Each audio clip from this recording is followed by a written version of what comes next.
Welcome to the Deep Dive. Today, we're diving into, well, a really powerful story from way back.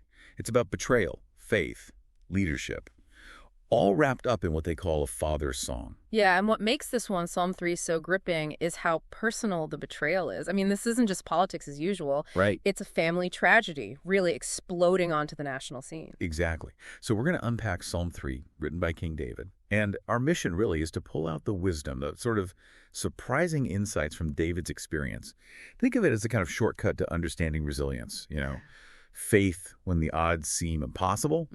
And we're drawing from material that explores David's worship right in the middle of all this chaos. And the context is just staggering. David's own son, Absalom, is leading a rebellion, trying to take the throne. His own son. Yeah.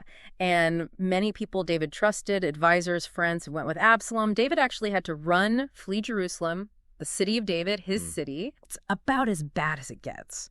But here's the twist, the thing we really want to explore. Even then, right then, David chose to worship God. And that just begs the question, doesn't it? How do you find that kind of faith when your whole world is just like falling apart? Okay, let's unpack this then. What did he actually say? Because the opening lines of Psalm 3 are just raw. So honest. He cries out, Adonai, that's Lord, how many enemies I have. How countless are those attacking me. How countless those who say of me, there is no salvation for him in God. He's hearing that too. It's just this gut-wrenching cry, isn't it? And the depth of the hurt. It's one thing to be abandoned by, political allies. Sure. But by your own son, your own flesh and blood leading the charge, that's a whole different level of pain. Absolutely. And what really stings, what cuts deep here, is that spiritual attack layered on top. They were even saying that God wouldn't abandon David. Right. So not just we're going to defeat you, but God's done with you too. Exactly. It's an attack on his kingship, his life, sure, but fundamentally it's an assault on his faith, on God's faithfulness to him. They're trying to cut off his very last hope. Telling him he's completely alone. Even God has walked away. Yeah. And, while most of us aren't kings facing rebellions. Thankfully. Right. But maybe some parents can relate to that pain of a child rebelling. Perhaps not on this scale, but still. And maybe even more deeply, we can all relate to rebelling against our Father in heaven, right? So God gets it. He understands what David's feeling, what we feel. That's a comforting thought. But here's where it gets really interesting for me. Despite all that hurt, that despair, David just pivots, like instantly. The very next verse he says, but you, Adonai, are a shield for me. You are my glory. You lift my head high. How does he do that? How does he go from that cry of pain straight into this declaration of praise? What enables that shift? Well, what's fascinating, I think, is David's immediate recall. He remembers who God is right in that moment. He doesn't seem to dwell too long on the terrible circumstances. He consciously shifts his focus. Yeah, exactly. He actively remembers God's character. He knows God is his protection from the schemes of men. It's like muscle memory for his faith. So it's not just knowing it intellectually, it's grabbing onto it in the crisis. Precisely. And notice, it's not just protection. It's also about restoring honor. God lifts up his people, our source material notes. He brings them honor in the face of those who mock. So it directly counters that earlier claim that God won't save him long. Exactly.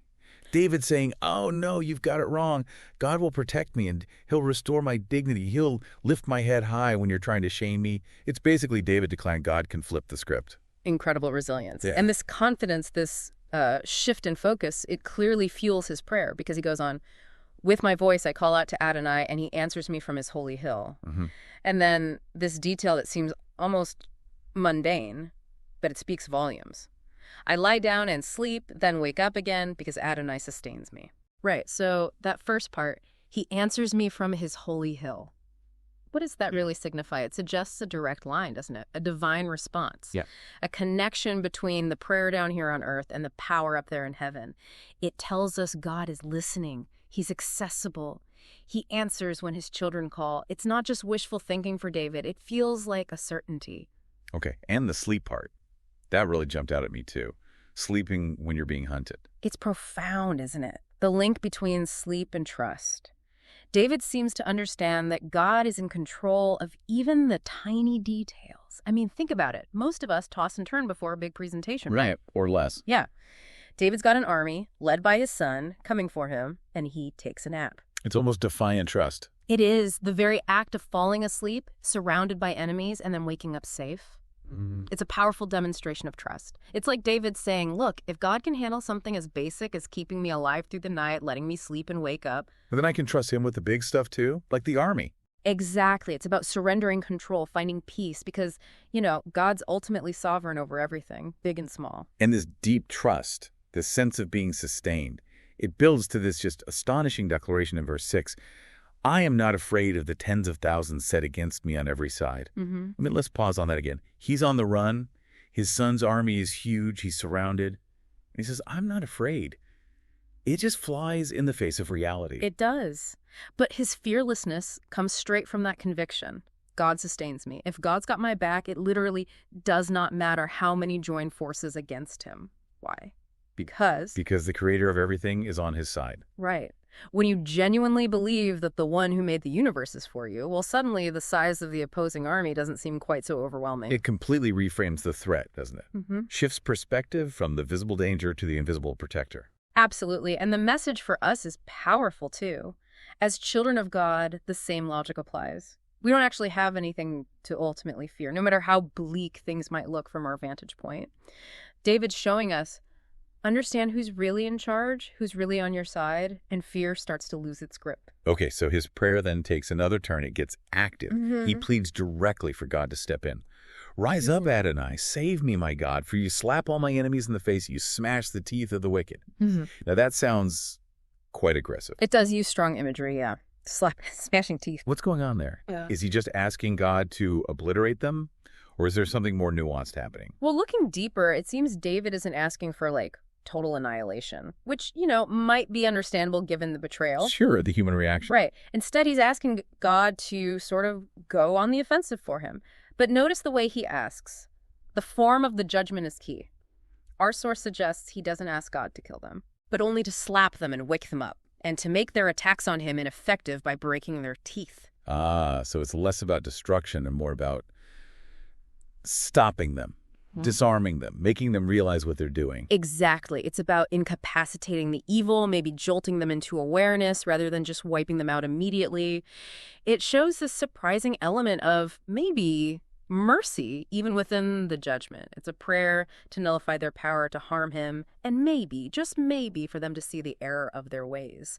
Justice and mercy kind of woven together. That's a really different way of looking at it. And then David finishes this incredible song, this psalm, this bedrock statement.